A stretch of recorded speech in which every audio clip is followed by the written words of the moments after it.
Hello, everyone. Welcome back to another live stream. Thank you so much for tuning in for another show. Welcome to all of our members, subscribers, and viewers from all across the world. Tonight, I wanted to have an open live stream for all of the subscribers, open chat, really, for your input or questions or anything.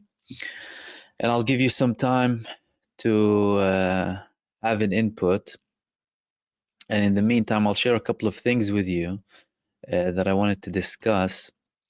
And of course, you can have all of your input that I will hopefully get into. It'll primarily be revolved around the community tonight. There were a couple of interesting things, actually, that I want to speak to you about, especially in relation to Israel withdrawing from the Rafah crossing. So Israel now withdrew from the Rafah crossing. They announced their withdrawal from the Rafah crossing, and there were preparations to open it. Apparently, there's going to be some EU forces combined with Palestinians and Egyptians as well, working on both sides. But that's something very important because Israel said before they're not going to be withdrawing. Again, people need to remember that. Now they withdrew from Netzarim, now they're withdrawing from Rafah up until they completely get out of Gaza altogether, humiliated after the Palestinian resistance gave them so many blows. But it's not only that. There was a big protest coming from the Egyptian side. Of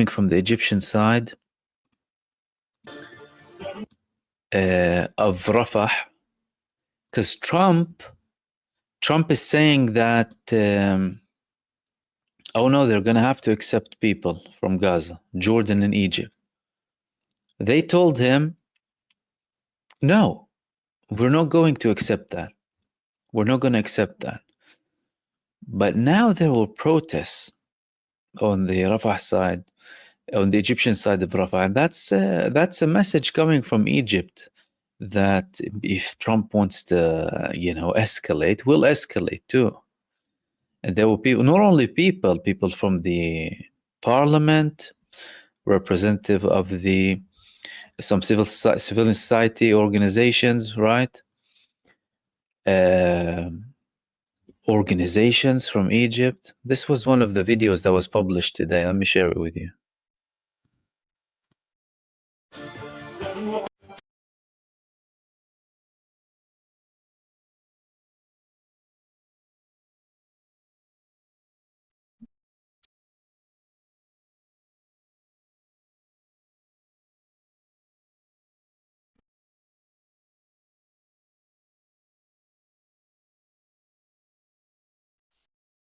لو هدموا البيوت.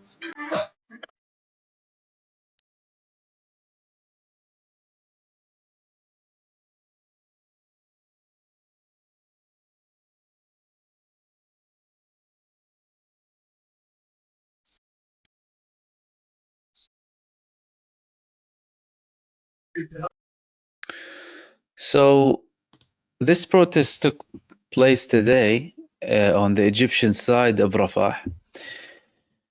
We haven't witnessed something like that for the past 15 months. And because Egypt feels like Trump is trying to apply pressure on them, you have to open this and that.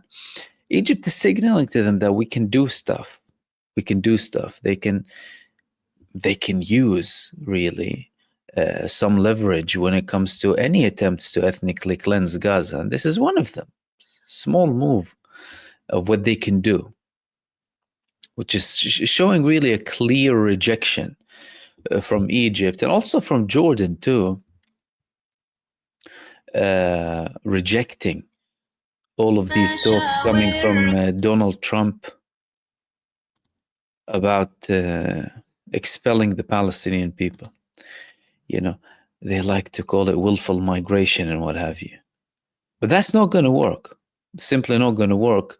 And there are moves that these countries can do. again, although we're talking about allies of the United States, by the way, and today even they were charging, what's his name? Bob Menendez in the United States, lobbying for Egypt, because he lobbied for Egypt. But AIPAC, they're not saying anything about them. And welcome, everyone. Clo 994, ceasefire for 6 weeks or permanent? It's a ceasefire that is multi-phased and that is supposed to become permanent. Israel did not reveal the full details of the ceasefire because they were humiliated. And it's a ceasefire that leads to a permanent. It's a ceasefire within phases that leads to a permanent ceasefire and ending all hostilities, as they call it. That's why the Palestinian side did not get into any ceasefire details, by the way, or agreement, when Israel offered it another temporary ceasefire.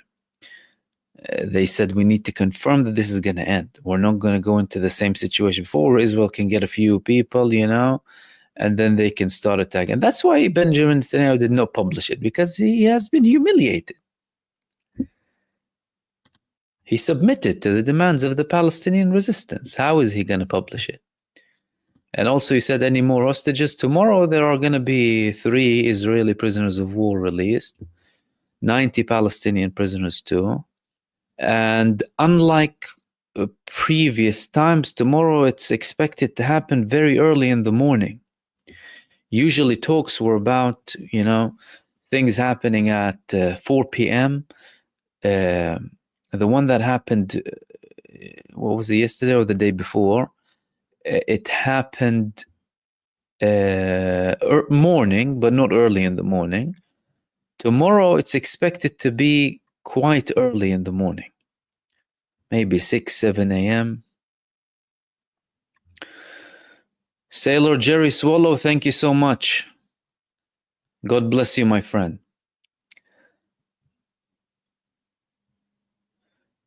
What about the Lebanon one, Chloe?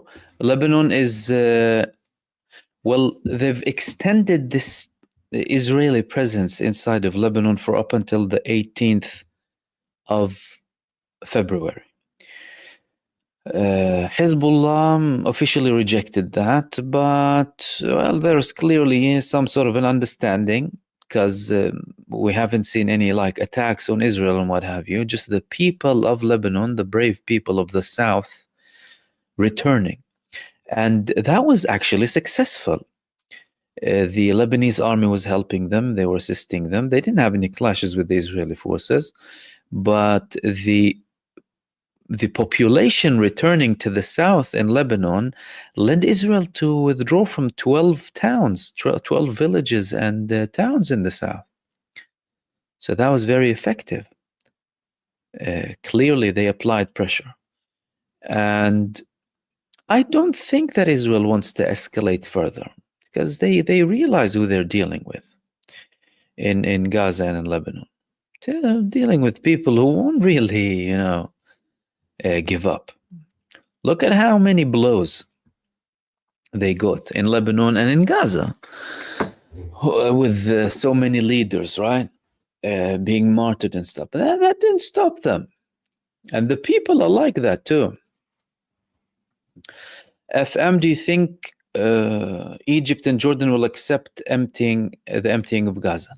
No, I don't think that. And also, Jerry, again, thank you so much.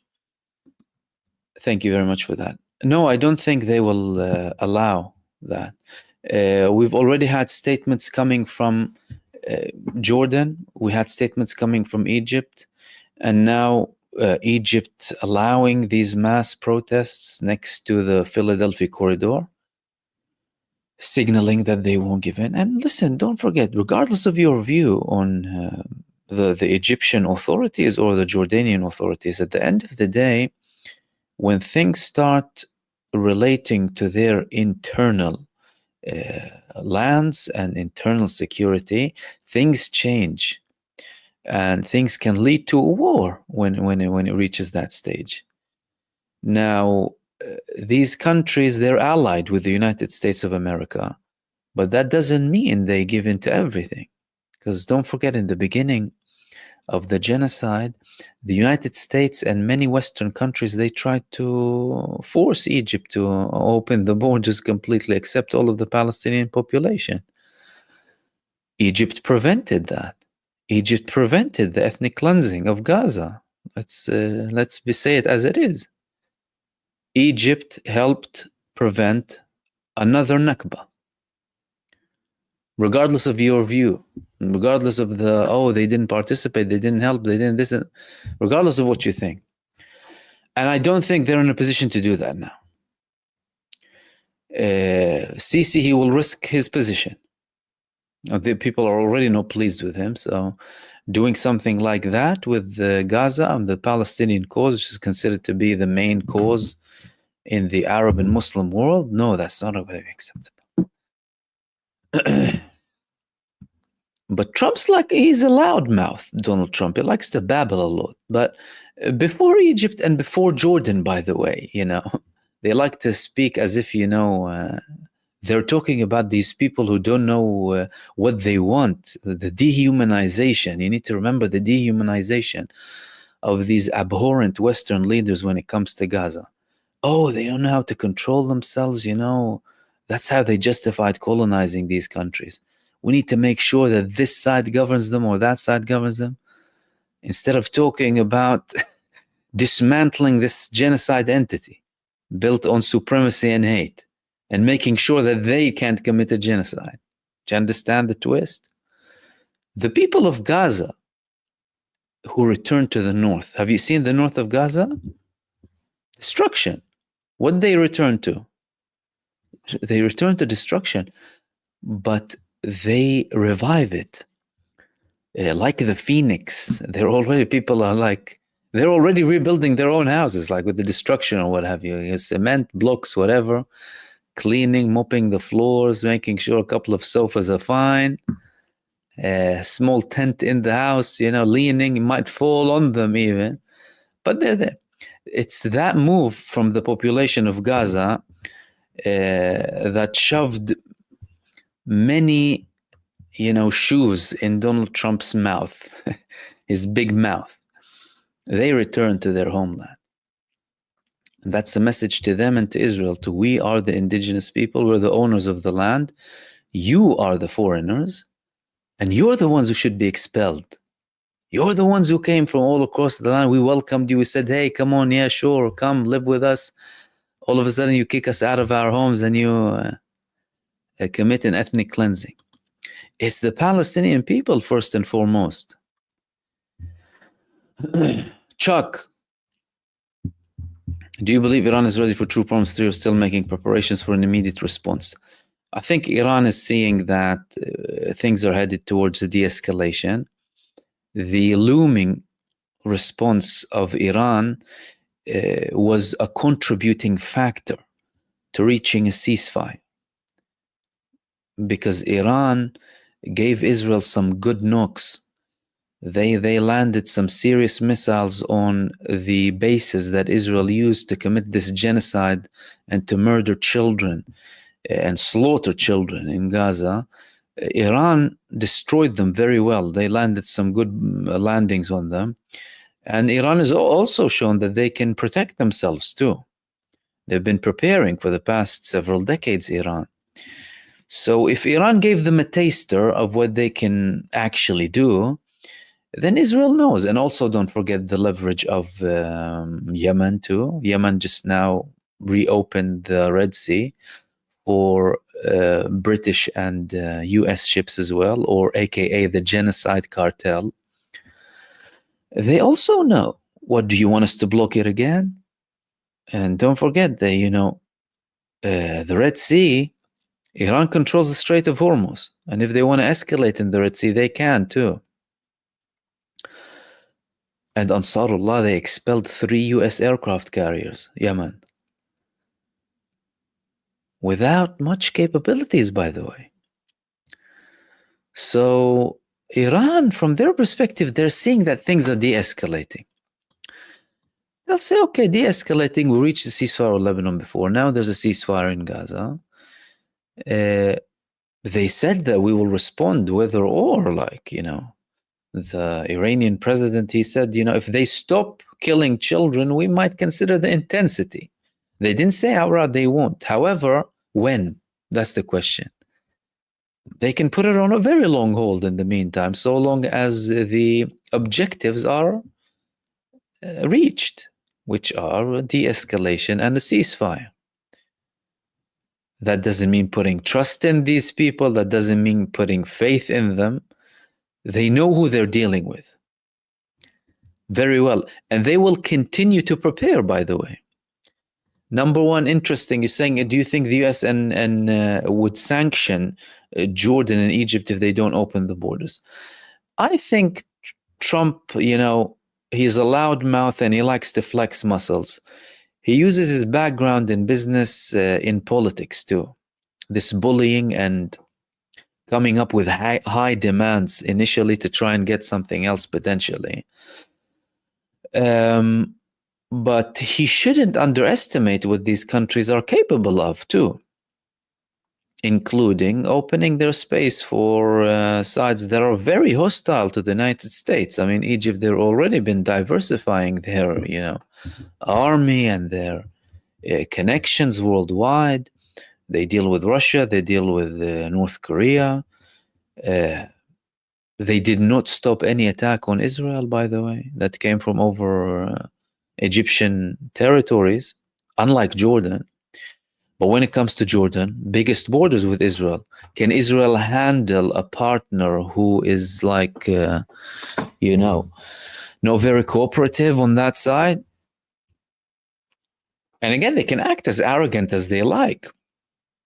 There's a limit to their capabilities. Israel is already blaming Iran for trying to meddle too much in Jordan. They're worried about what's happening in Syria. Egypt is the biggest army next to them. A population that hates them, like all populations in the region. Well, now globally, you know. So he can try and apply pressure, but I don't think it will reach a stage where he would be able to basically enforce his vision on these countries. He wouldn't be able to do that. Also, listen, what did Trump build his campaign on in 2016? Build a wall. Did he build a wall? He hardly built anything. You know, internal consumption.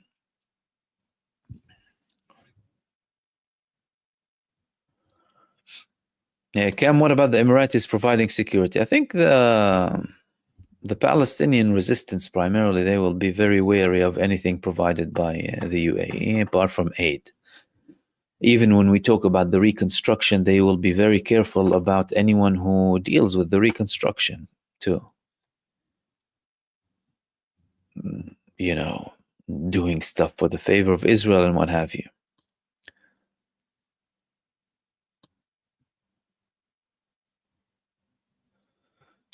Jason, I think that's true. Trump can't rebuild America. What makes you think he can rebuild Gaza despite nefarious plans? Exactly that. And this is what we always say. You say, oh, Trump, you always say America, make America great again, America first, and da-da-da-da-da. Go focus on America, ya habibi. Do you know what I mean? He can't build America. Like you said, there was this, have you seen this plane crash?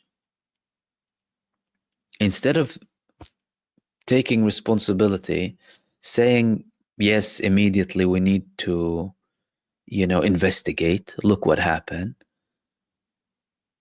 He's saying it's because of the, what's it called? Like the diversity policy. It's because of the diversity policy in the airlines. What the, yeah, what kind of rubbish is that? Only someone incompetent says that.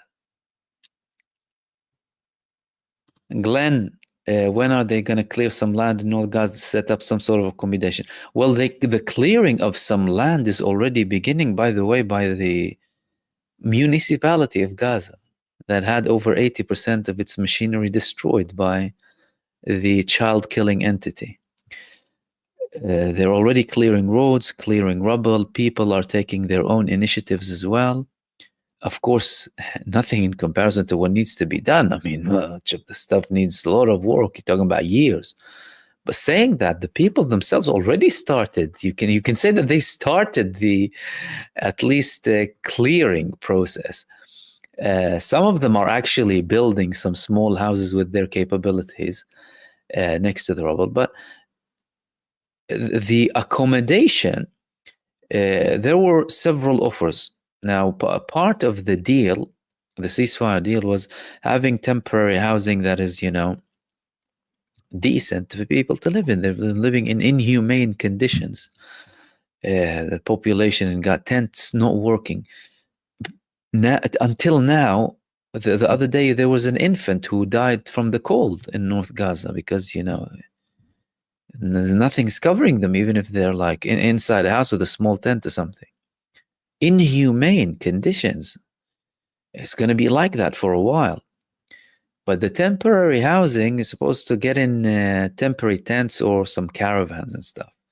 Now, they're trying to delay any of these things reaching the north for a long time. However, even that's going to be unsuccessful. Why? Because the path is open. The path is open now. The aid is going in. The Gaza municipality is working on putting all of the, water pipes and the electric power station. They fixed that now, part of it, well, at least. But again, it's going to be a long time up until these people have any sort of normality.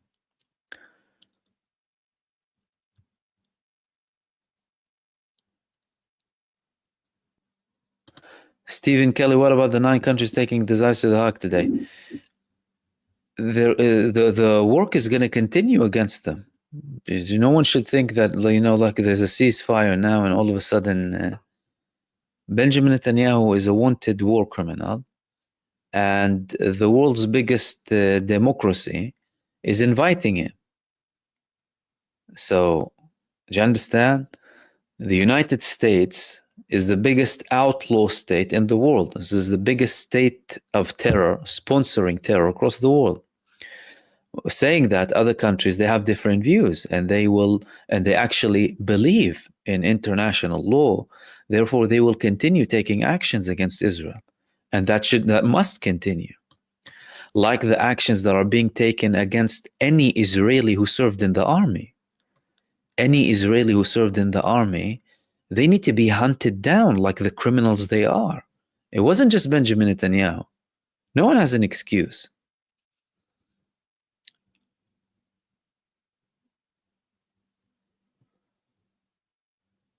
Marvin, do you think Yemen will attack Tel Aviv, stay low while prisoners being exchanged? No, I don't think they will. I don't think they will. Because they said, so if there's a ceasefire, the siege is lifted, we will stop our attacks, but we will be monitoring, they said. And again, Israel doesn't want to put itself in that position again. Israel was the punching bag for a while now. They want to break from that too. So I don't think Ansarullah will be doing anything now. Unless there is a significant breach, then of course things will change.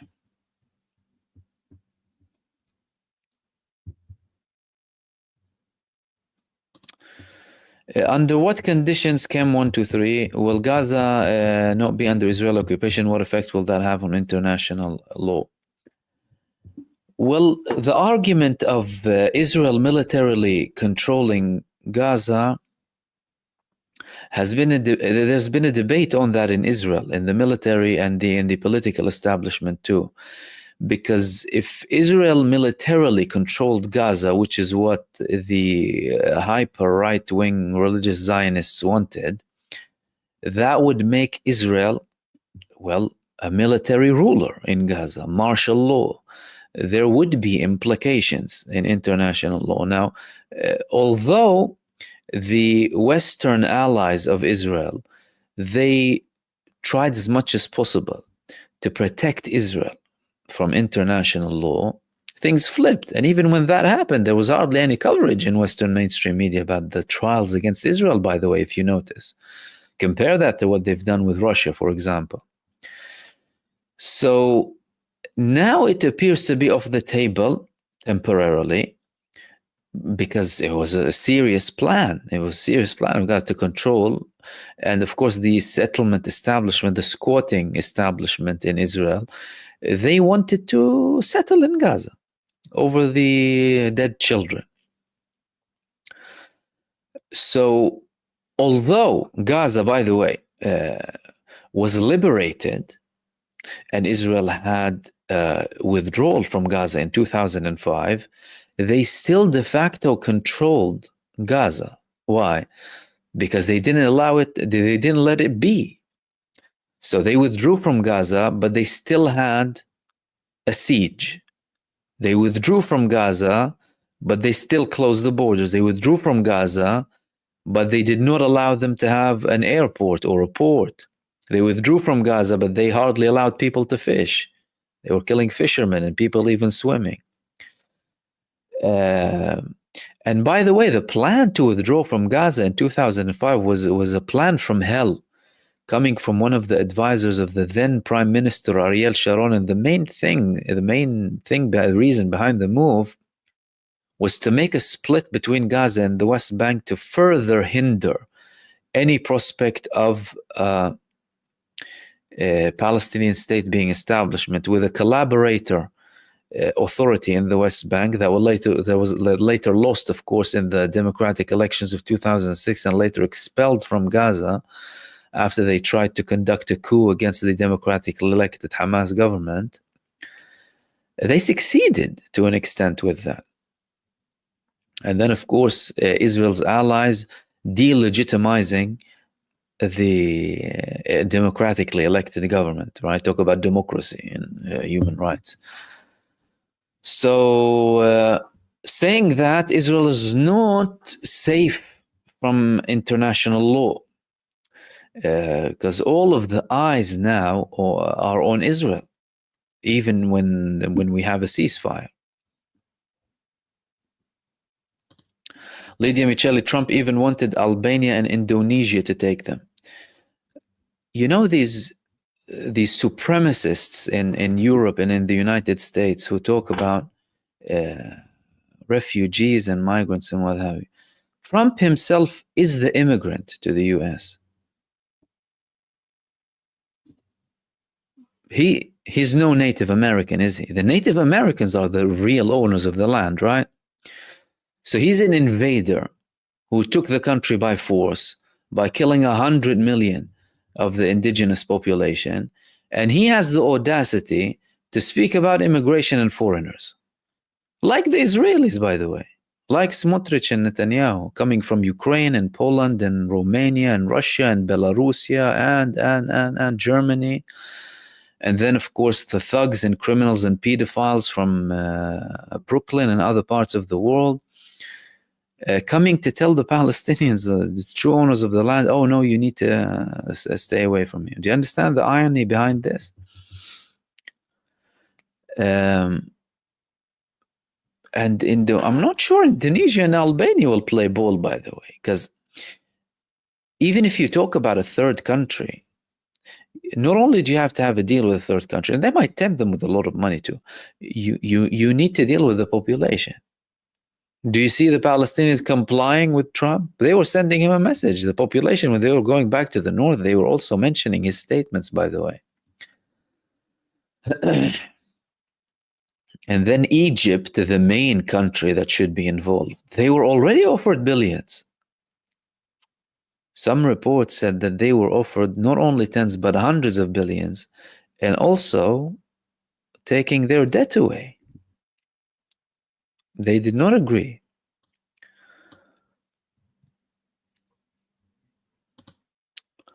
And peace and understanding, thank you so much for your super, much appreciated. Is Israel focused on the West Bank now? Ping, yes. Because they are an entity that was established on creating wars. They were not an entity established on making peace. So, but now this move, by the way, in the West Bank is a move primarily made to please Smotrich. Smotrich, the finance minister in Israel, he was very upset about the happiness scenes inside of Gaza. He actually showed his frustration about the people being happy, and he said, we're going to wipe off the smiles off their faces. Sick, depraved individuals with sick ideologies and beliefs. These people are twisted. But of course, he got humiliated anyway, you know. So this move in Jenin is primarily to please him too. And again, there's a limit to what Israel can do, because all of that happened, all of what happened in Jenin in the West Bank happened under the noses of Israel in the West Bank, because they de facto control everything with a collaborator authority too. Arnab, do we see a greater between Shiite and Sunni? I hope you mean, I assume you mean like union. Well, that already has been established, I believe, to a very large extent. Of course, my view is that there is no Shia and Sunni in Islam as a religion. Islam is a religion, Islam, that's it. But of course, there are followers. I mean, hopefully one day we'll ditch all of these secondary names that, you know, as Muslims we're not even ordered to use, by the way. Saying all of that, it's a long debate, by the way. I think absolutely. I mean, I think the past 15 months showed how well the people of the region can come together within the Muslim world and within the global population too. I think this opened a lot of eyes globally, and apart from the differences that of course many countries have and people have in general, there has been a lot of emphasis on a common enemy. And when you talk about a common enemy, you talk about the common negatives or the negative side of humanity, really. Oppression, injustice, mass murder, all of these things. And Israel in the Al-Sham area, the Levant or the West Asian region, it is the ultimate representation of that. And that was manufactured by the Western establishment too. Today I wrote a post as well about the Western values on my community tab, saying that, you know, the planet there, where is all the talk about Western, and do they actually exist, or have they been lying? You know, democracy, human rights, individuality, the rule of law, and all of that is in the dustbin. Right? And the Western establishment proved that they are the biggest enemies of Western populations themselves. Because when the Western population started to show sympathy, and hold on a second, they said, what the hell are we doing here? Why is our government doing that? They started to be labeled, silenced, imprisoned by their own countries. Do you understand? So I think it raised awareness on a global scale that was far-reaching. Of course, the Muslim world, but then globally too. And I mean, in the Muslim world, to a large extent, you know, the case of Al-Aqsa is always present. You know, Al-Aqsa is the third holiest site in Islam, and Muslims in general are very aware of that, the Palestinian cause. However, in many Western countries, people didn't know much about that part of the world. They didn't know if you talk about them, but they'll say, oh, Lebanon and what have you, right?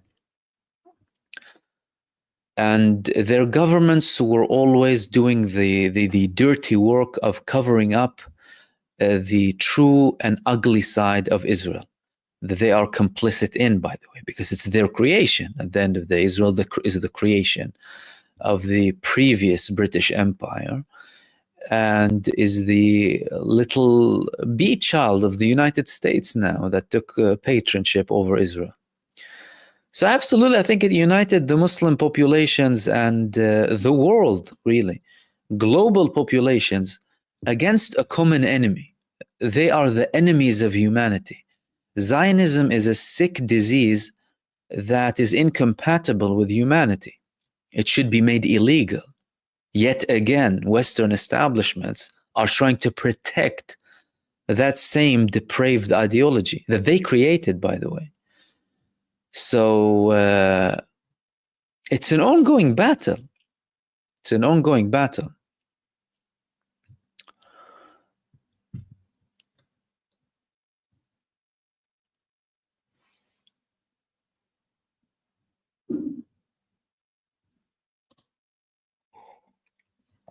Mahmoud, did you hear that some resistant Syrian group attacked Israel from South Syria tonight? No, actually, I haven't. Where did you hear that? Let's see if I can find something.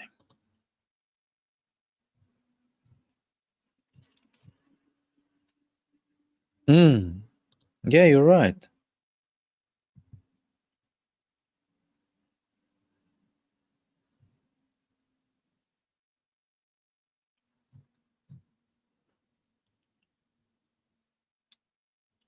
The Islamic resistance in Syria.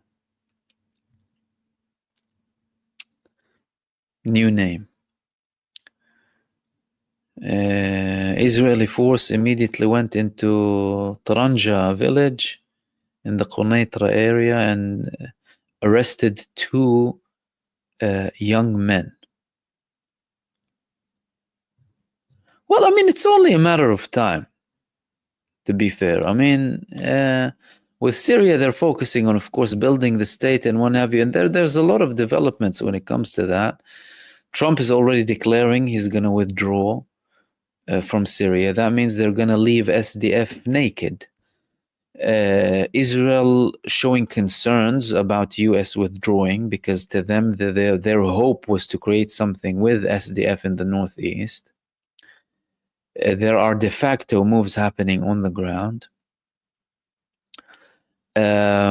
But the country officially and its officials, they declared they do not want to war with Israel. The only thing that they said is Israel needs to withdraw to the 1974 agreed borders that they had with the previous government, which means withdrawing from the buffer zone that had UN presence inside of Syria.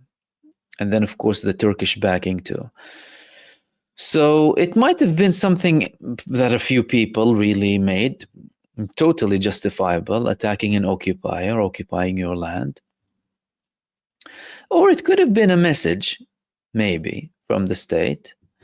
The fact that there's not a lot surrounding that is interesting.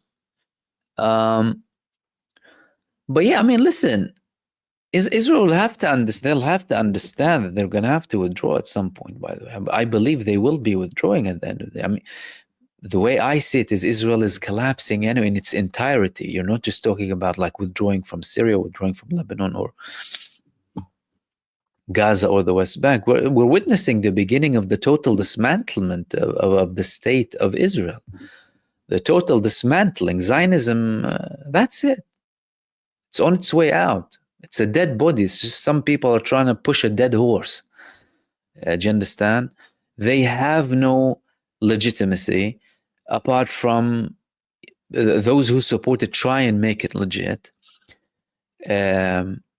Also, if you look at genuine support for this fake entity, how much support do they have? They have the support of the bots online. That's who they have support. Tiny, very, very small, extremist, delusional minority support Israel as an entity now, by the way, altogether. People who used to even tolerate the idea of Israel are already saying now, oh, they don't have a right to exist. And all of that is just a show in Syria too, trying to make the people worried, right? Put people in pressure mode after they were happy that they're building a new state, they liberated themselves from the previous regime. But again, they're going to have to withdraw. And they know that they're going to be dealing with a lot of problems if they continue down that path. Juror 6, do you think there may be a new Arab Spring occurring in the Middle East countries if Israel resumes, the Arab countries sit back and do nothing? I mean, there were worries after the changes in Syria. However, the new administration in Syria said we're not looking for trouble with anyone. They're in dealings with other Arab countries. The Arab populations, they've realized from some of the actions and mistakes that happened from what was labeled as the Arab Spring. Now, clearly, if we look at the example of Syria, they've learned from the previous mistakes. Now, moving the populations in the Arab countries the same way you did back in 2011, that's something that can happen. However, I don't see it happening. Like I don't see it happening in the same manner that it did 14 years ago. Saying that, the lack of action when it comes to Israel, it has been there for a long time. And the main things that moved the Arab countries, apart from, of course, they should always show sympathy with the Palestinian case and what have you, but let's not forget that the fire that started the Arab Spring in 2011 was a man from Tunisia who was just selling a few things on the road, and the government stopped allowing him to do that, and then he set himself alight. It was something to do with the financial problems of an individual, of the hardship, right? And again, it started to become about suppression too, lack of freedoms, lack of liberty, and what have you. And then we had, the domino effect. So I think when it comes to the Arab countries too, it wouldn't necessarily just be about the Palestinian case too. It's going to have to be about something that severely affects them as a population, from an individual perspective and collectively too, to reach a level where they just go out to the streets to take action to take down the government. And again, the governments, they also they have answers sometimes. Apart from the police state, they like to give a couple of bits and bobs here and there to quieten things down. Like many Western countries too, by the way, do. Like, do we live in genuine democracies in the West? Or is it an elected dictatorship? Many questions about that.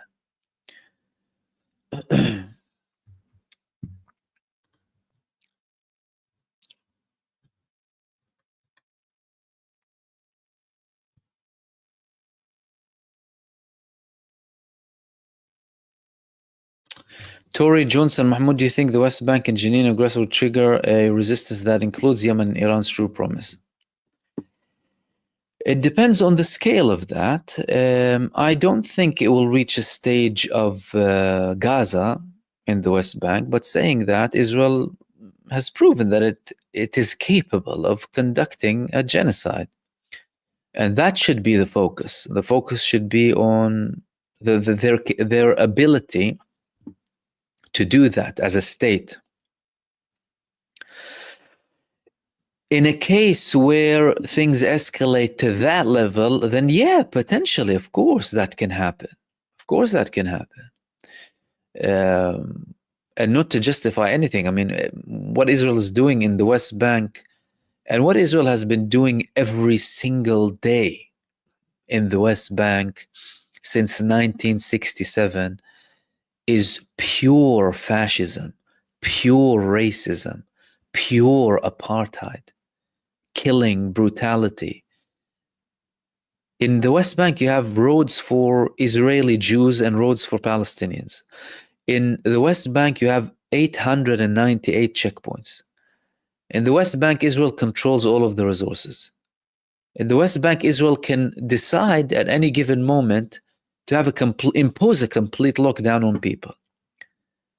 You have an Israeli population that in the West Bank, the squatting establishment, made out of pure terrorist thugs with abhorrent religious beliefs who start attacking people left, right, and center, steal their burning people alive and celebrating their death.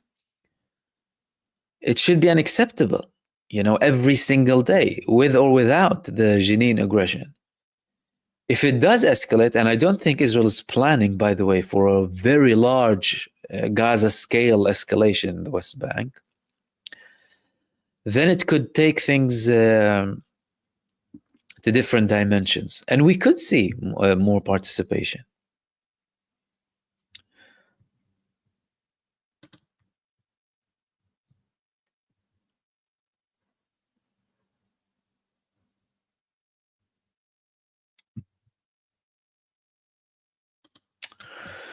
Colette Fisher, I've had the best wake-up call of my life now, 78. Thank you for independent media for that. Pleasure. I can no longer watch the lies and witness the silence from our Western government's media, so ashamed to. I hardly can ever listen to them, to be fair. It's just spins, lies, everything. Corporate media, legacy media, mainstream media. This was the last nail in their coffin. The last nail in their coffin. Proved to be nothing but a mouthpiece for very corrupt governments that support, facilitate a genocide, and try to the best of their ability to suppress freedom of thought. Something that should be enshrined in Western democracies. But then again, that raises the question, is there a democracy? Is there a democracy? And what is the definition of democracy? Rule of the people, power to the people. Athenian democracy, there was constant consultation of the population.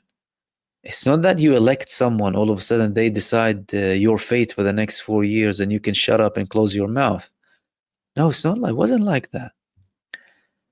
So the actual term, the actual understanding and implementation of democracy itself has been twisted, has been tampered with severely, distorted in the minds of the people. So they'll sell you the lie of, oh yeah, democracy, because you can go and vote and, you can elect someone, either blue or red. And sometimes blue is good, sometimes red is good. Depends on what the state-controlled media already, tells you. They manipulate you and brainwash you. Even if you, just with headlines, by the way. It's not, you don't even have to read up too much, They were bringing war criminals. They were bringing war criminals to speak in front of populations and spew their venom and try and protect it.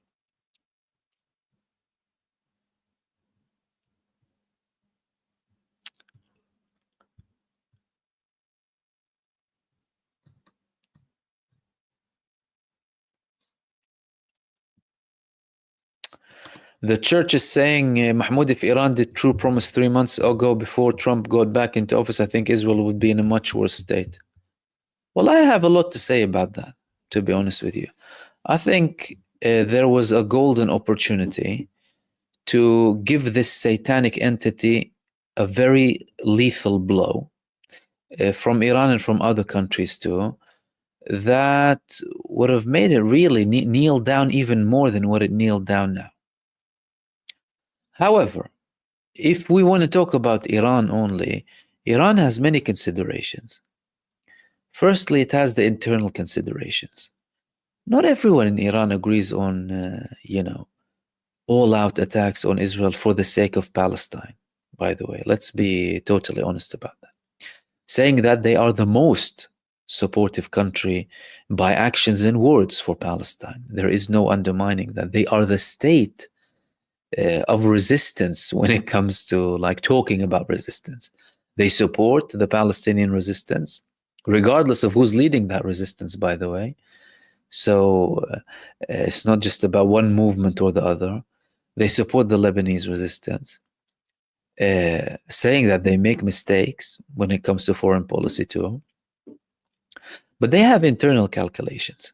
And what that other narrative in Iran is saying, by the way, some of them are saying like, okay, how can we go and start attacking Israel and have this all-out confrontation without the Arab states helping us?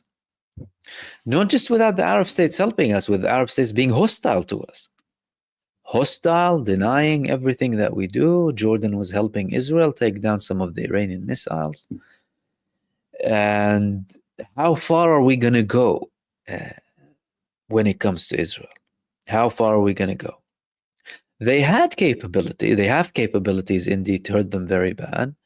But then again, if you want to talk about an all-out change,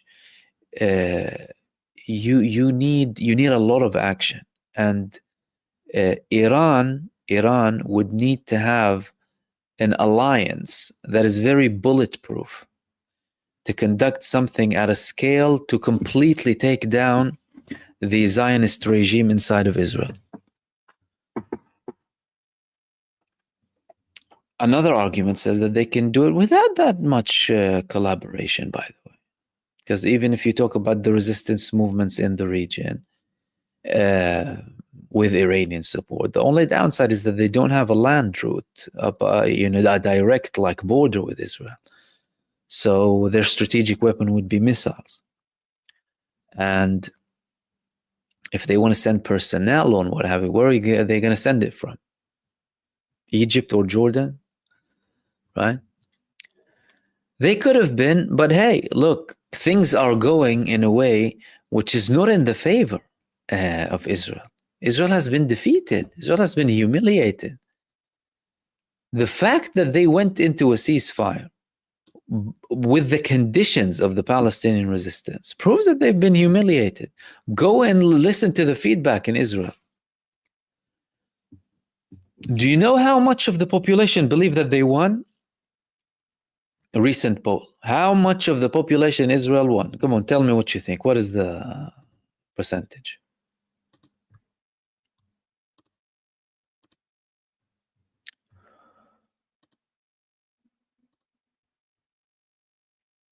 %5. 5, not 0, 5. No, not, Alan, close, 4. Yeah, 5% of the population believe that they won. That means 95% of the Israeli population believe that they lost. Believe that they lost. If they believe that, then nothing will convince them otherwise. Not Netanyahu, not the destruction of Gaza, nothing. They're seeing the images of what's happening in Gaza. People going back in their millions. They were mourning in Israel. They were crying. It's as if they had a heart attack when people were returning to the north. Let alone, the resistance fighters roaming around in thousands and what have you.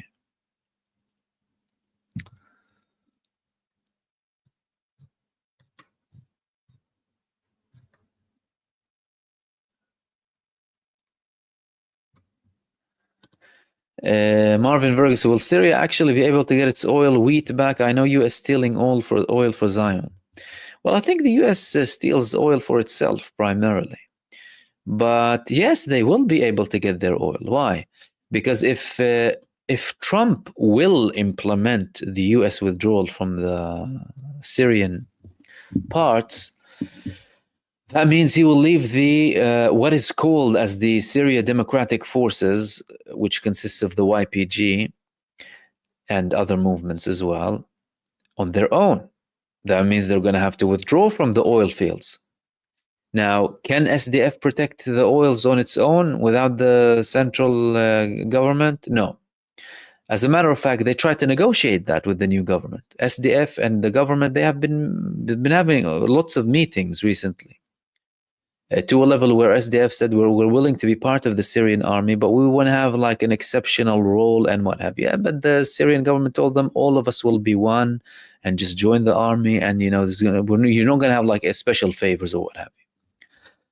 But one of the key things that they were negotiating, the central government, the new government in Syria and SDF, was the oil fields. SDF told them we want to have a bigger chunk of the revenue that comes from the oil. That's again something that the central government rejected. But SDF are negotiating based on US backing. Without US backing, they can't do anything. Because even with US support, SDF are retreating because of the Syrian armed forces and the Turkish forces too supporting them, taking back northeastern parts of Syria. So I think that, yes, they will, like they have in other parts too.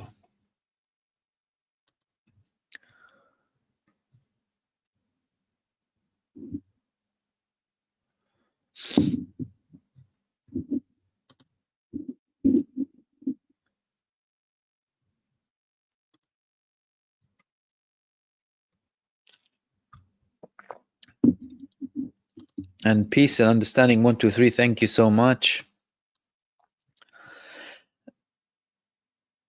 Let's go to the next one.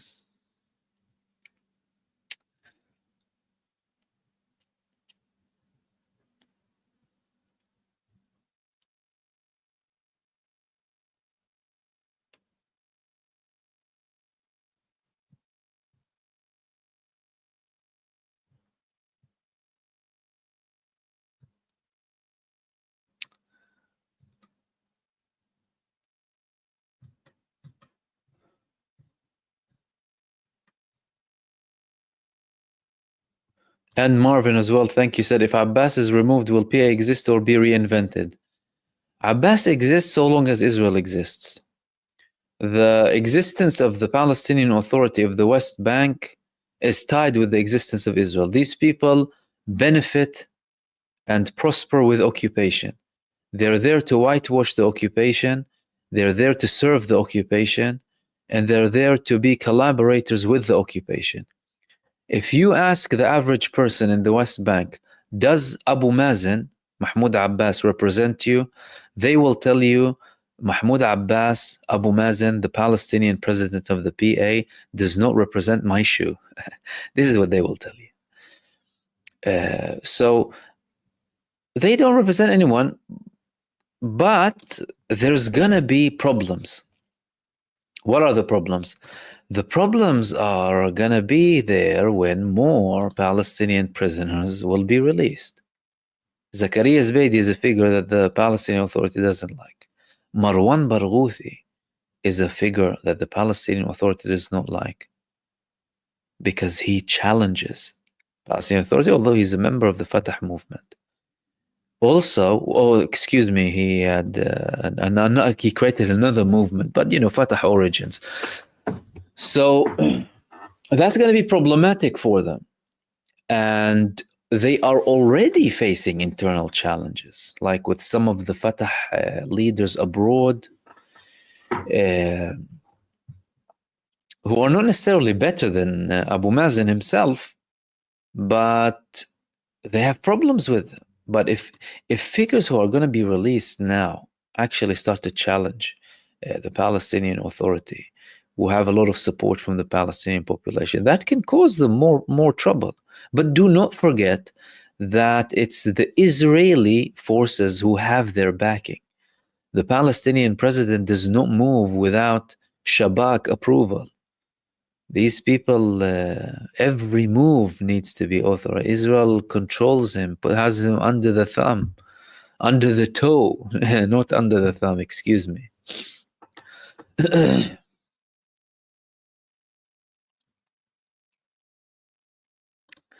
Gullyberg saying, if things start to de-escalate in the West Bank, what are your speculations of their next target?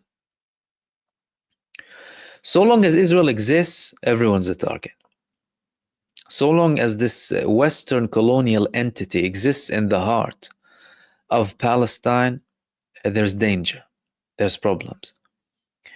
So you can see lots of problems. Saying that, if someone else comes to power inside of Israel, things might de-escalate, but it won't solve the problem. And I'll tell you why. You know, many people like to say that it's the Netanyahu government and the Netanyahu government and Netanyahu did this and Netanyahu is the genocide, and it's Israel as a state. What happened in the past 15 months is the ultimate representation of Israel as a country. This is how Israel was established. And Israel was established by leftists, by the way, Ben Gurion and, you know, communist ideas and what have you. All sorts of governments in Israel protected, enabled, and nurtured the squatting establishment in the West Bank. So it's not only like a right-wing idea.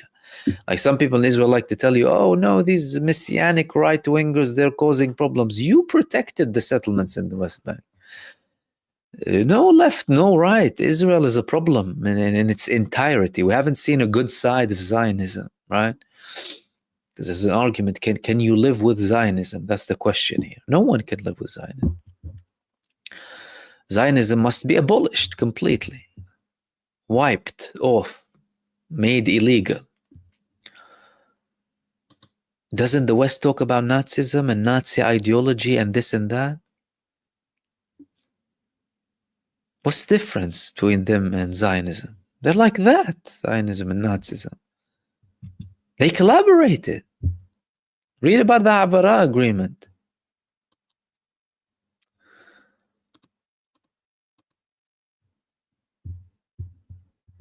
And Donna saying that once the thank you, Donna. You said once the Zionist problem started happening. Totally.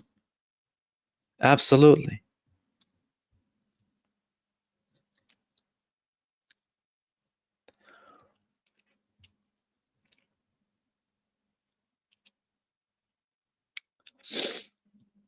One voicing saying, a question, Mahmoud, how do you solve the water and sanitation in Gaza at the moment as all infrastructure is destroyed, leaving very poisonous land, so flowers growing in garden, beautiful.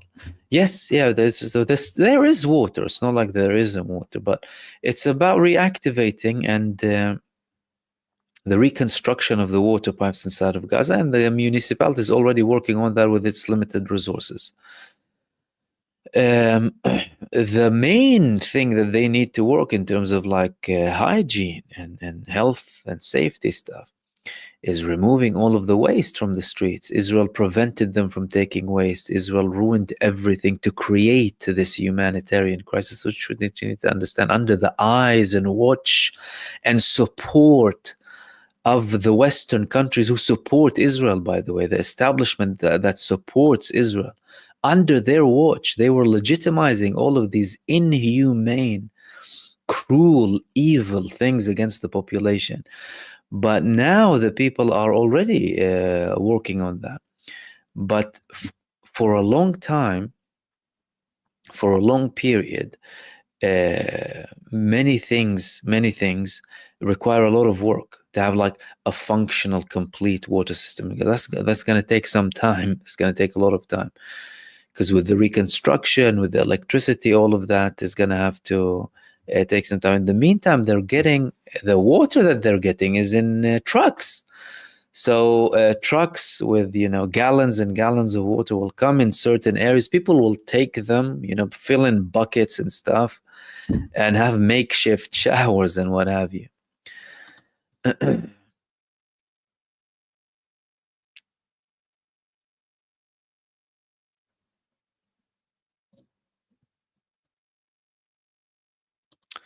Cookie dough, is there a possibility that the resistance to the West Bank can be reinforced from other factions coming from the outside of the West Bank somehow? They are already reinforced. And there are certain elements within the West Bank Authority who support them, who don't agree with how things are run. So they support them. Israel claims that Iran, again, is the biggest player in this, you know, funding and, you know, supporting the resistance in the West Bank. But to be fair, I mean, I always say what they've done in the West Bank in terms of resistance to Israel is really remarkable. I mean, the capabilities that they have under the watch of Israel, under the noses of Israel. You know, Israel had all these campaigns in the West Bank to try and prevent anything from happening. Yet they didn't succeed. So they have reinforcement, but all of it is much more limited than what we have in Gaza, for example. Kathy Burton, why does Hamas not print the ceasefire info? Because the agreement prevents them from doing that, clearly. That agreement, if it gets published in its entirety, it will cause earthquakes. And the main side that will be suffering from it is Israel. Now, then you might say, well, if it's in the favor of the Palestinian side, then why doesn't Hamas publish it and show that, well, which would be a valid question. But then again, if the agreement prevents them from doing so, that they can't do it. However, the fact that it's not published is a direct condemnation for Israel. Because we're seeing what's happening on the ground. What's happening on the ground is everything that Israel said it will never do. Never withdraw. Hold on. Not never withdraw. Eliminate the Hamas. It was a ridiculous proposition from the beginning. Eliminate the Hamas. They haven't eliminated them. Make sure Gaza doesn't pose a threat ever again. It didn't happen. Bring all of our people back. Did not happen up until they sat down, and they're starting to get them bit by bit, so long as they comply with the conditions of the same movement that they claim they want to eliminate. And the most important thing is the substance, is the essence, is the content of that ceasefire, which is basically getting all of the needs of the Palestinian people, stopping the war completely, allowing people back to their homes, getting the aid in, and then, of course, rebuilding and bringing their prisoners back too.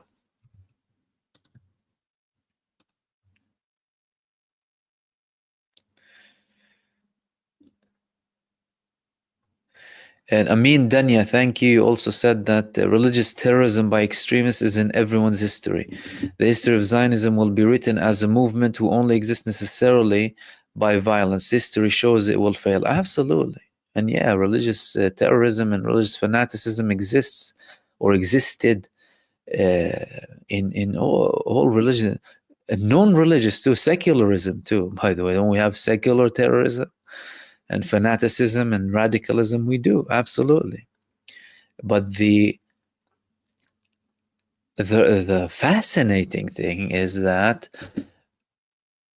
people, or not people, those who support Zionism, the Western establishment in general, are trying to portray it as the complete opposite of what it is, denying that it's racism, although there was a UN resolution condemning Zionism as racism, by the way.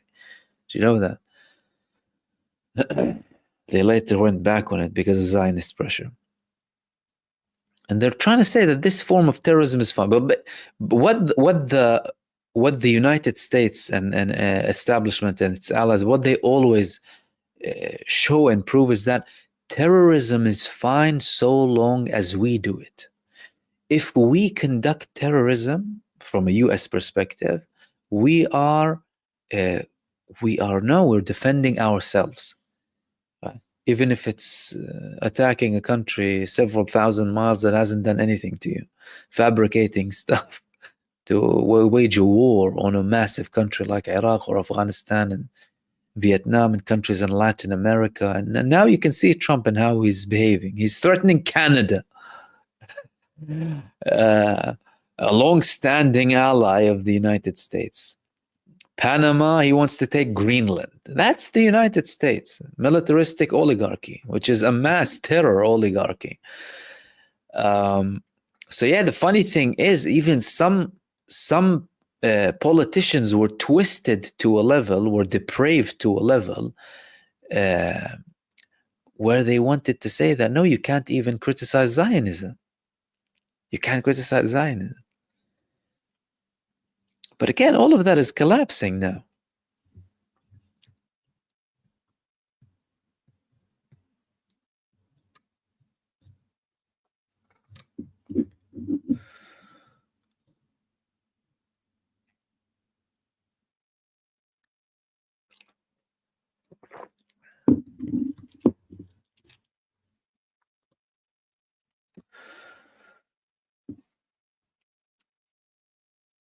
Marvin is saying, I understand Israel Druze Israelis for certain jobs, task in military. True. Does the Druze minority or majority support IDF in Israel Druze in Lebanon? Okay, let me tell you how it started so that you can understand. Israel, a typical colonial project, uses the same methods of colonial powers. Look at the British Empire. What did the British Empire do everywhere it went? Divide and rule. Divide the minorities, cause friction so that you can appear to be the savior. Even when they left, even when they withdrew, they kept problems. Typical colonialist trait. And of course, Israel learned that. So when they got in, they started to divide people. Firstly, there is no such thing as a Palestinian. There are Arab or non-Jews.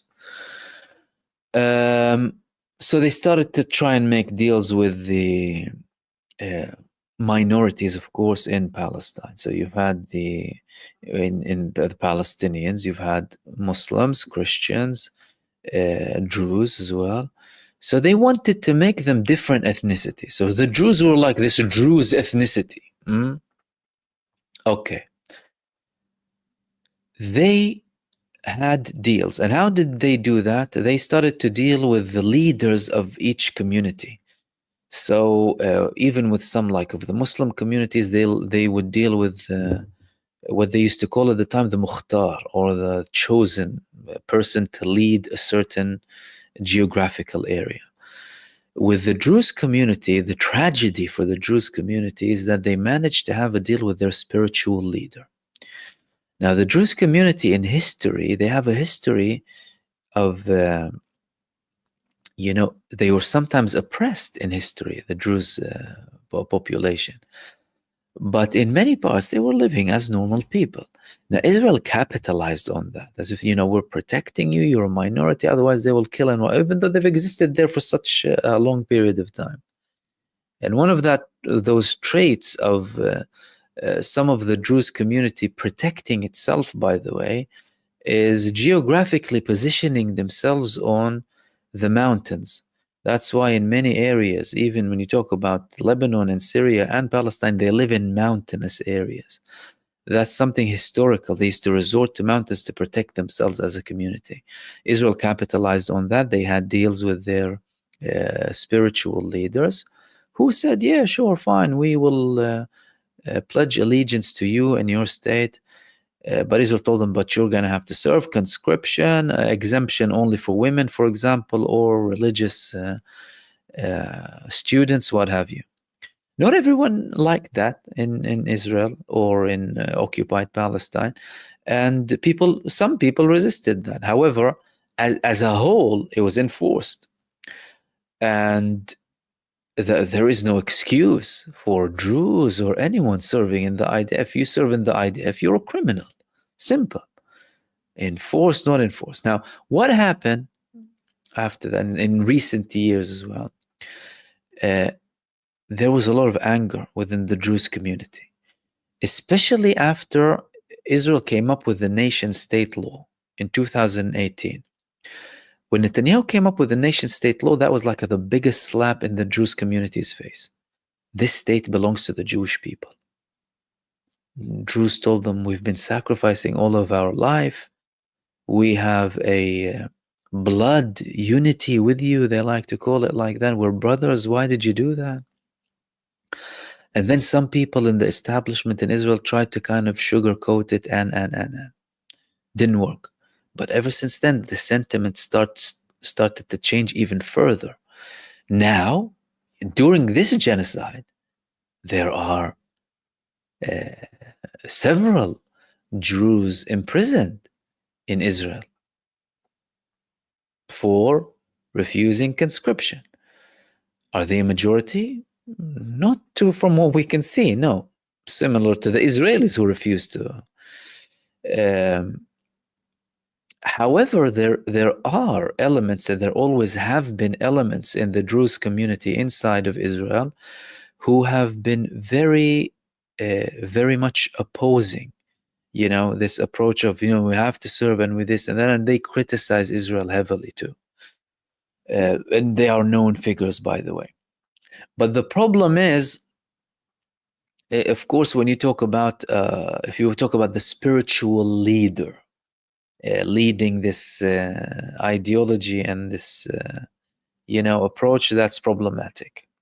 Especially with a community like the Druze community, which doesn't have many followers, several hundred thousands, only based in that area too. Now, there are differences inside of Israel. There are differences in the Golan Heights. The Golan Heights, the majority of the Druze population refused to be, the naturalization, right?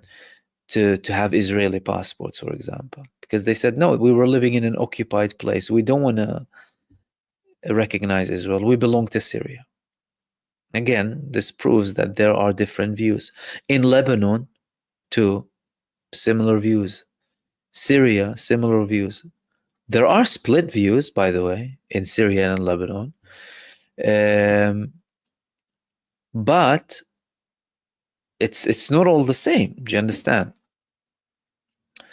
And despite the role that the Druze community inside of Israel played, it's important to note that there are differences internally in that community inside of Israel, let alone in the Levant area.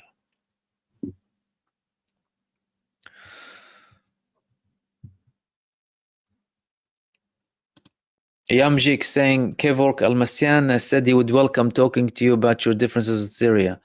Would you invite him on your show to do so? Kevork is always invited here, and I'm happy to speak with Kevork too. And I spoke with him as well just when the thing started, escalating in Syria. So anytime, absolutely. And thank you for that. That was from I am JK. He has my email address, Kevork. Let him contact me.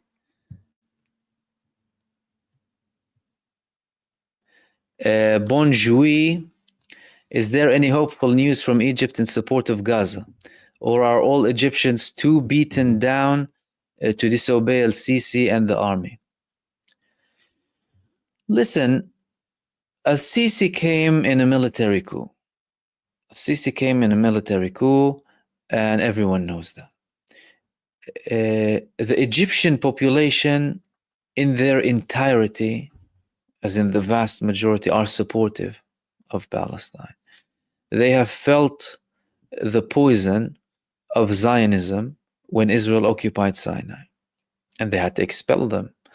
All of their military training and drills is against the Northeastern Front, which is Israel.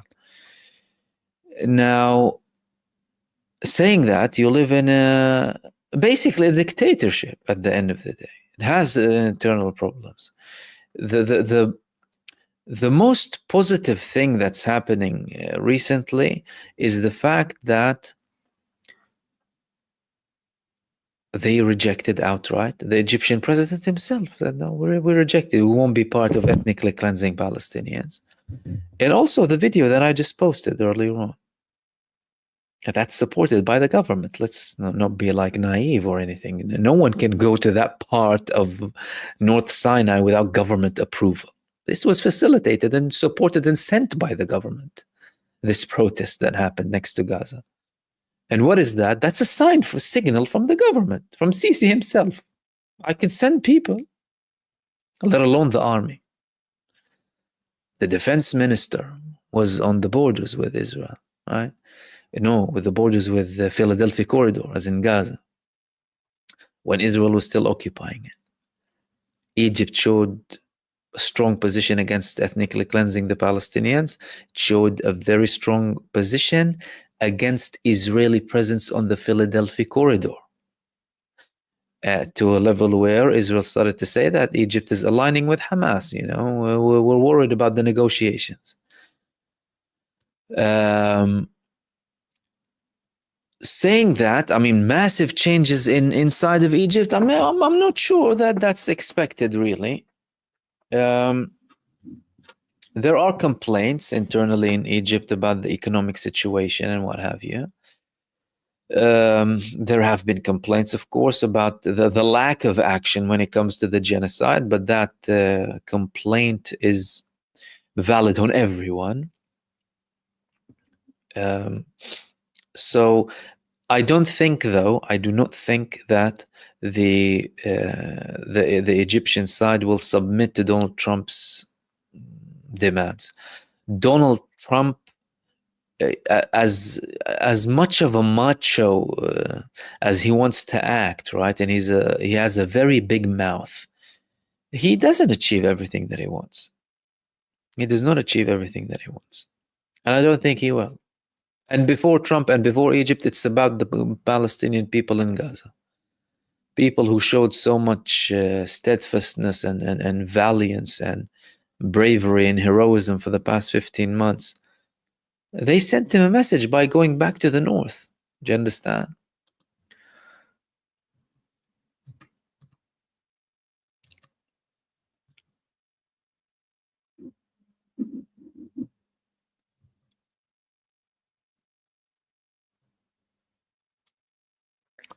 Marvin, how many Palestinians from the West Bank have been rounded up? Crazy Palestinians getting people out of jails and more being locked up by the IDF. Why negotiate no hostage taking anywhere in the West Bank?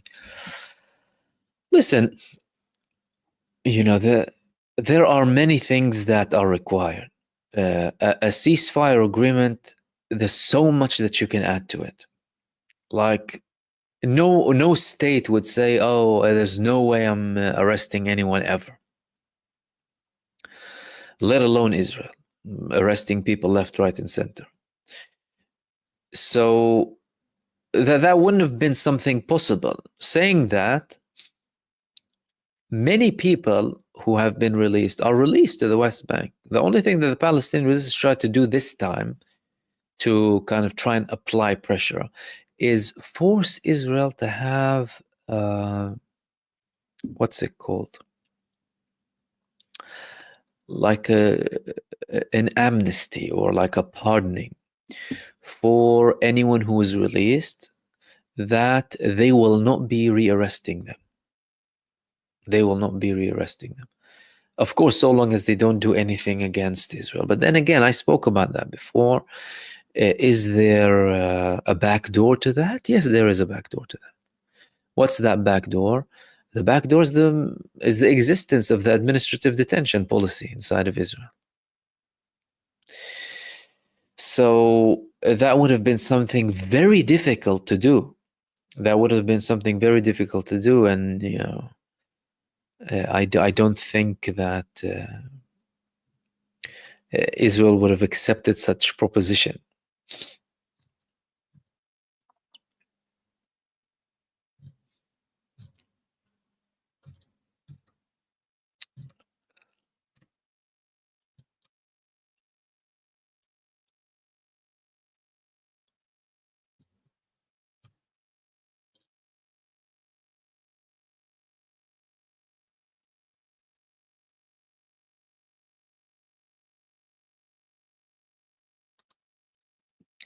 Ilazim Mahmoud, there is a talk about the Palestinian Authority will agree to sell a portion of beachfront land to Affinity Group, which Trump and Kushner and Israel is a part of. Do you believe this can happen?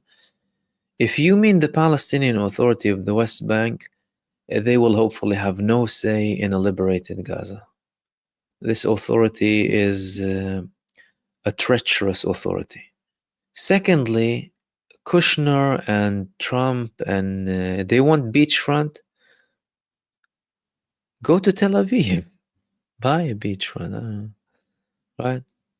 it's still controlled by Israel. Jaffa, occupied Jaffa, right? Go there temporarily. No, I don't believe that this can happen. I don't believe it will happen. It can happen, yes, of course it can happen, but I don't believe it will. I don't believe it will. Why? Because Gaza, there's a secret to Gaza, by the way. Gaza is always like something extraordinary. The level of, bravery in Gaza and strength of the people there, and their resistance. No Kushner, no Trump, no one is going to stop these people.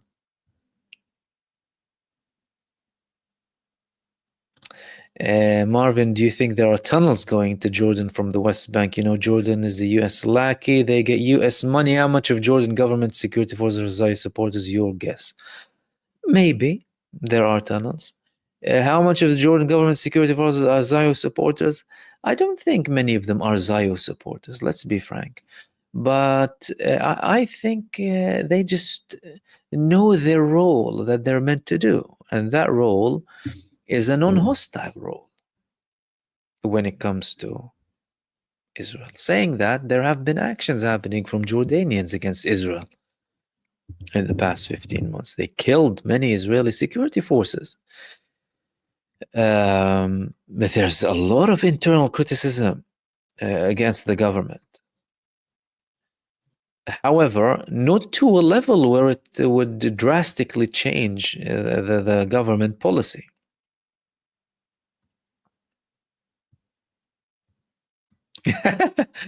Gulliberg saying, Mahmoud, I think I hear the talking trash can I got outside your room. He's saying something like, we have a Shia podcast. Do you remember that Shia village video?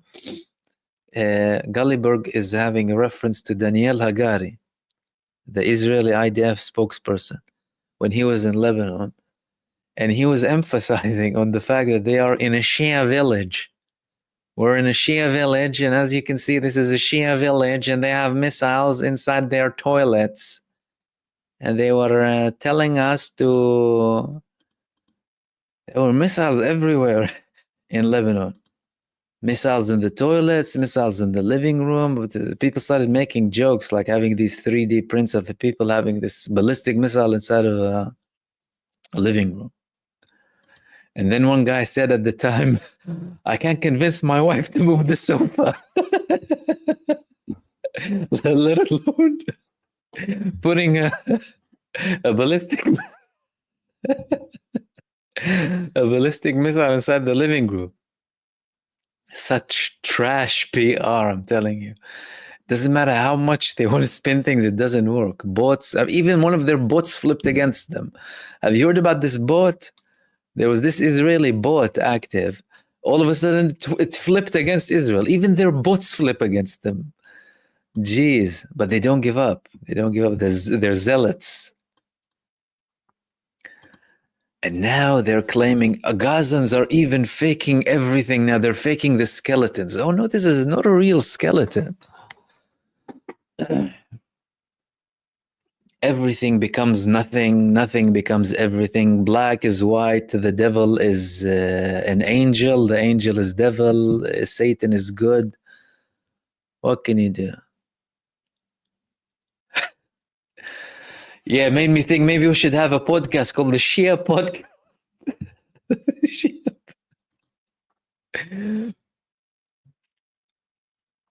That was a good laugh, Gulliberg.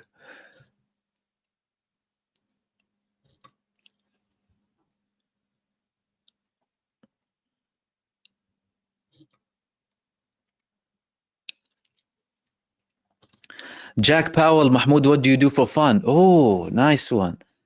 Oh, I like to do a lot of things for fun. Exercise, love exercise.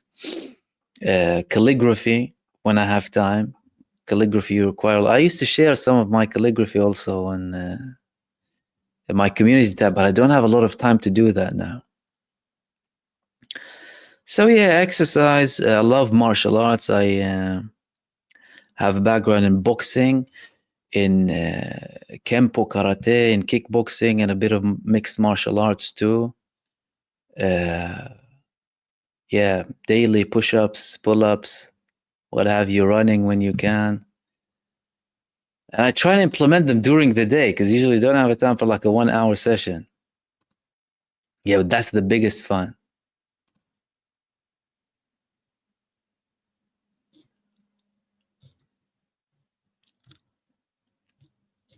And of course, doing videos. That's lots of fun.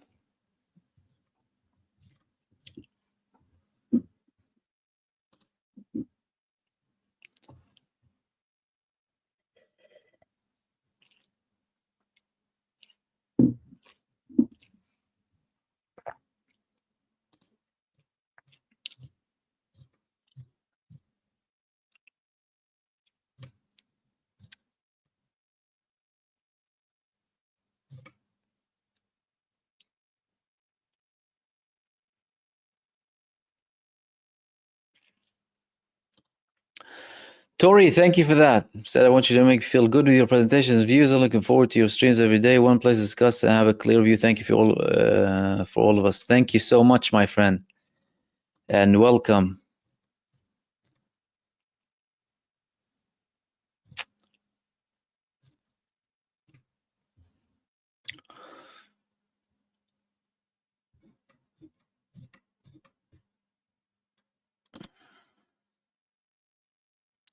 Oifi, I'm sorry if I mispronounced that, by the way.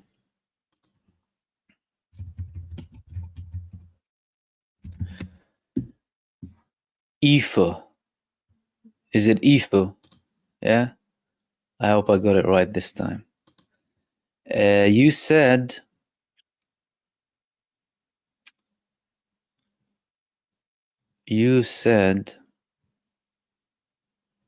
where did that go?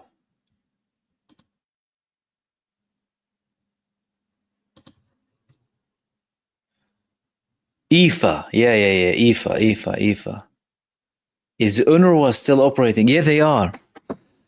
They are, but Israel is still trying to have a lot of problems with them, make a lot of problems. But now they're getting criticism from some of the countries that support UNRWA. Because this organization is the lifeline for many people. It's the lifeline of the people who Israel made refugees. And one of the initial moves that Israel tried to do is demonize them. And by the way, so many countries played ball immediately. The US, the UK, I think it was France, Germany, all of a sudden, some of them, corrected their mistake afterwards. But a lot of damage has been done to the UNRWA. And they do that also to create a humanitarian crisis. But they are still active.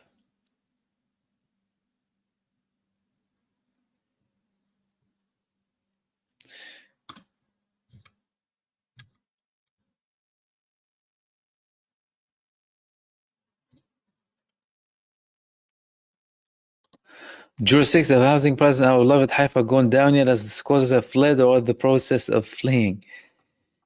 The property market, well, I heard at one point some went down, but some cities have a high popularity, especially because of the influx that came from the areas that were next to Lebanon and next to Gaza. That raised the demand in central parts, or a city like Haifa in the north, up until Hezbollah started to attack it more. The thing that was stunned was the property market in general. It stalled very heavily because it relied heavily on workforce from the Palestinians from the West Bank. And Smotrich decided not to give them any more work permits. So estimates, like I think it was something like in the hundreds of millions a month, if I'm not mistaken. But of course, now that there's a ceasefire, you're talking about more stability. There's a little bit more stability, but so long as they're there, there's going to be problems.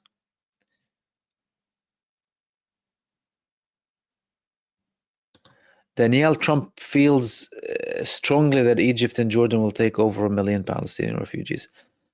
Trump also felt strongly that he will build a wall. He feels strongly that he's going to occupy Canada. He feels strongly that he's going to take Greenland, that he's going to take Panama. He feels strongly about many things.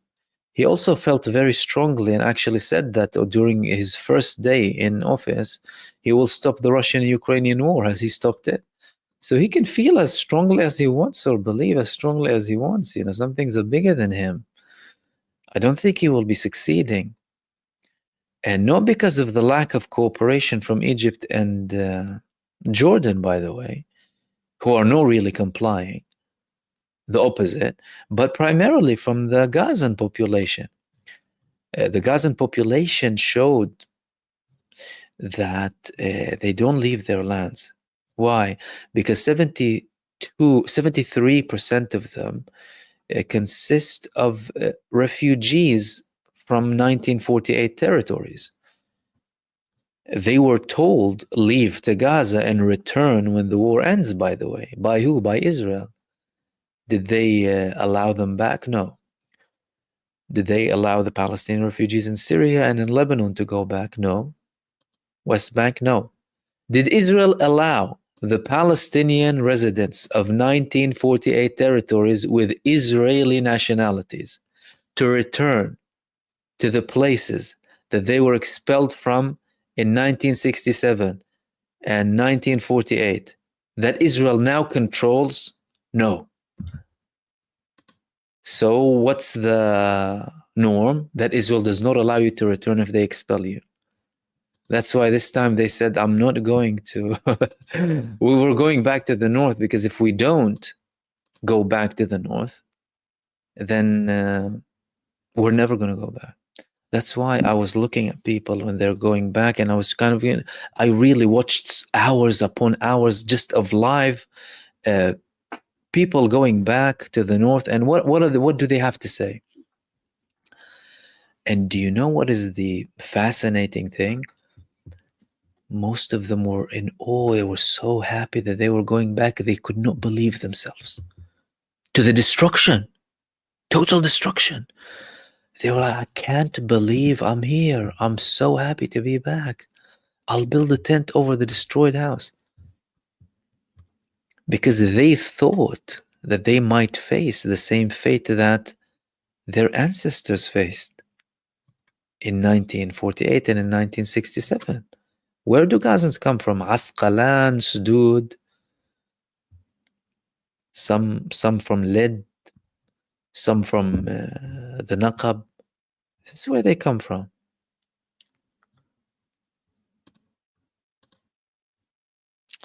And Isa Matis, thank you so much, my friend. Says, Assalamu alaikum. Thanks for the efforts and the updates you bring forward. Much appreciated, my friend. Wa alaikum assalam wa rahmatullahi wa barakatuh.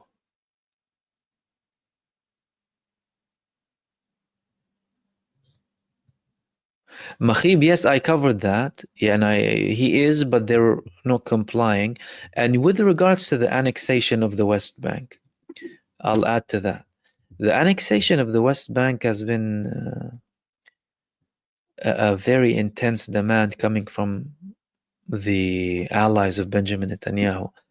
But again, the annexation of the West Bank is a problem. It's a problem because there is no consensus internally in Israel. Why? Because, most Zionists inside of Israel, they wanted Israel to continue as it is. Continuing the status quo, continuing the occupation, but without being liable as a military ruler in the West Bank. And they were offered that on a silver plate with a golden spoon by the Palestinian Authority. Why? Because the Palestinian Authority tells the world that we're an authority here. So there is an authority. That means there's no need to blame Israel with anything. Although technically and on the ground, it's martial law. It's apartheid, full-blown apartheid. A Palestinian population living under martial law and an Israeli occupying population enjoying Israeli rights. So those who were not in favor of the settler establishment in Israel were like, let's get them out of there, because if it goes too far, up until when can we drag this before we reach a stage where, for example, this puppet authority collapses and all of a sudden the population says, Israel, give us equal rights. And some Zionists in Israel fear that this is what the right wing in Israel is preparing for. An annexation of the West Bank, an annexation of Gaza, meaning we will be stuck with more Palestinian population. That's why they work a lot on the expelling side. And if the Palestinian population become Israelis, as in nationality, and get Israeli rights, that means they can vote. And if they can vote, they can change the shape of the country. That wouldn't be in favor of Zionism. And that's why Zionism always rejected the notion and idea of an equal state between the Jordan River to the sea. So annexation, funny enough, might hasten their demise even more, by the way. Many people were petrified from the prospect in Israel of them occupying Gaza. As in, some people with basically some common sense, some of them think ahead. Whether they're like, in the military establishment or intelligence and what have you. The previous head of the Mossad from the beginning of the war, he said Netanyahu is leading us to oblivion. Senior figures who were in the Israeli army said that we were doomed if we continue down this path. And I think this is God is my shepherd. Thank you very much for your super as well.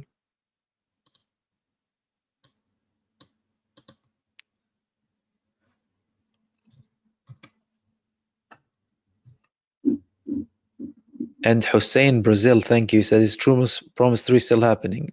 I think it's been put on hold now.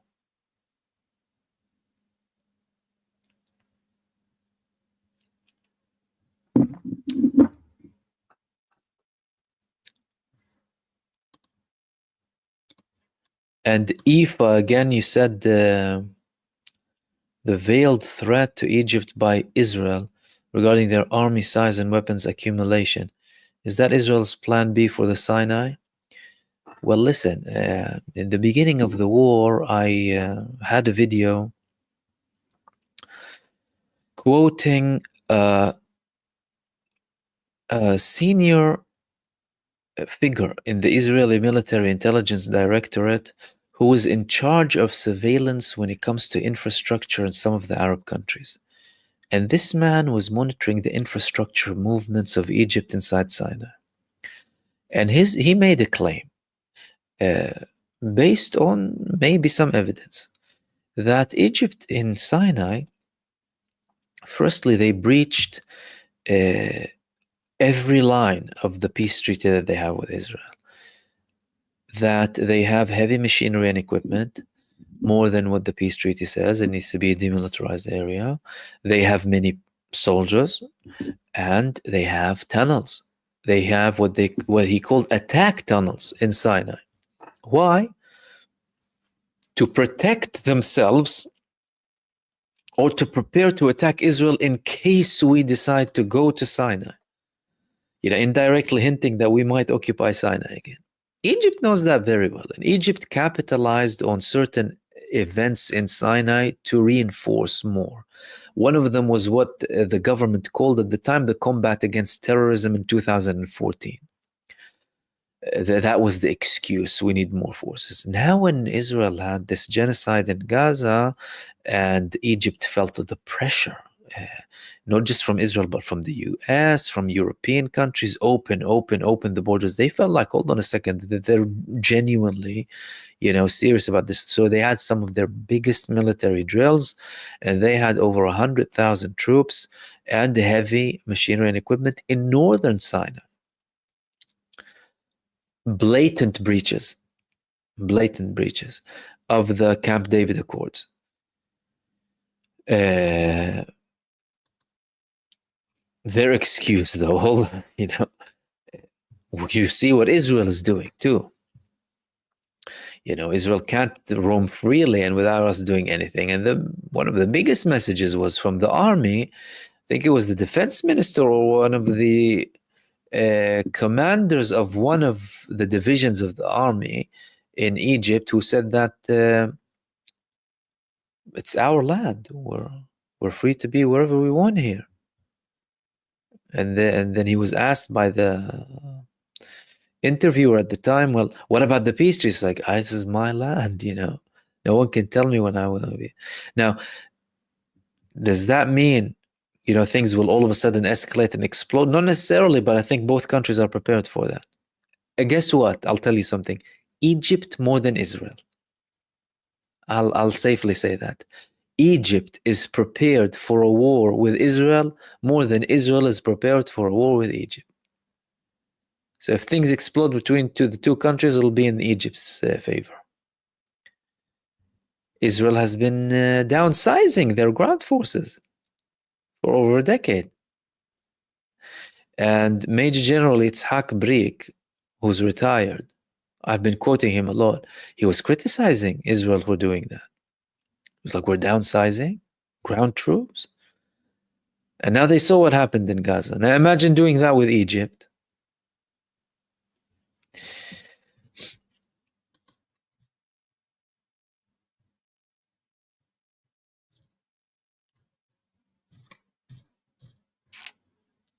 Okay, let's take a last couple of questions. We're almost here for 2 hours. Wow, time flies.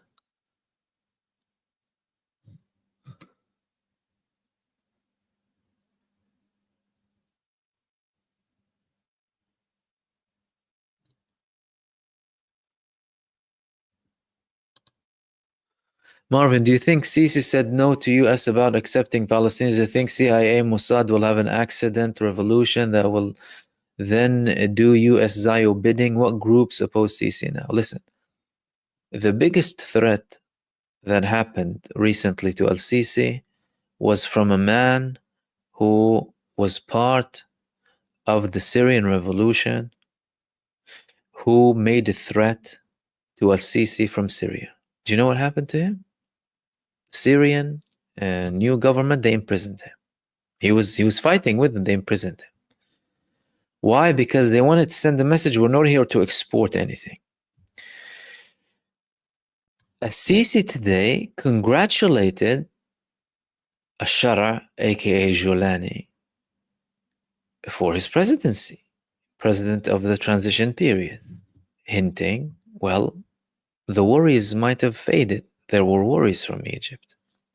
And whenever you want to understand what the Egyptian position is, listen to the mainstream media in Egypt. Most of them are mouthpieces for the government. They were threatening, but now Sisi himself. Secondly, moving on to the bidding of the Zio or the CIA. I think, if you ask me, there is a level of understanding from the Egyptian population of any such attempts. I might be wrong in this assumption, but I think they do. I think that the past 15 years and the changes and ups and downs and rights and wrongs have really shown that, people look at what happened since 2011 moving forward. Intervention, lack thereof, successes, failures, and they understand that. And I personally don't think that there's like a big threat against Egypt at the moment. The US might try and, intimidate or play something, but don't forget that, Sisi has been ruling with an iron fist for the past 12 years now. And Egypt is an army that has a state. Like, you need to understand that Egypt is not a state that has an army. The army has a state in Egypt. The army controls everything in the state. The army has its own economy. It has its own manufacturing. If the state collapses, the army will survive in Egypt. They're that strong. It's been like that ever since Abdel Nasser came to power.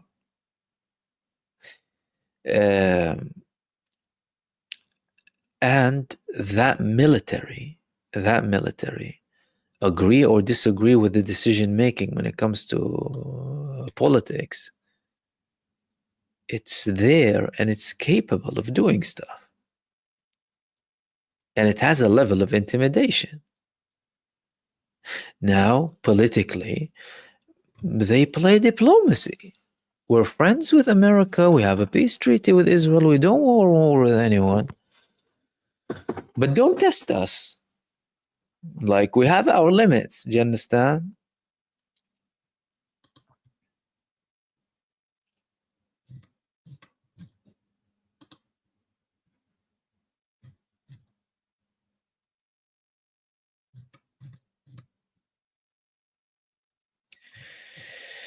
Okay. One more and we'll wrap it up if I find something. Let's see.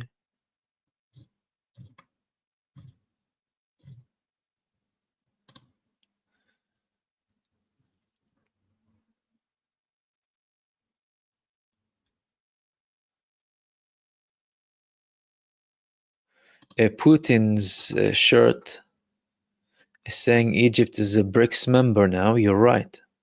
And it was Putin that promoted Egypt. Egypt isn't just a tool of the US. It is playing a sophisticated game. He's got the BRICS on his team now. He does. They're in the BRICS alongside Iran, other countries too. Listen, even Saudi Arabia had certain shifts. Now, they don't want to completely, though, deviate from the United States. They don't want to go all out, for example, with Russia to hinder their dealings with the US. And they try and have a balance. Like, they canceled a planned purchase of Russian fighter jets. Why? Because of US pressure. Saying that doesn't mean they will never get them, right? But yeah, they're diversifying. Even North Korea, like I said, with other countries too.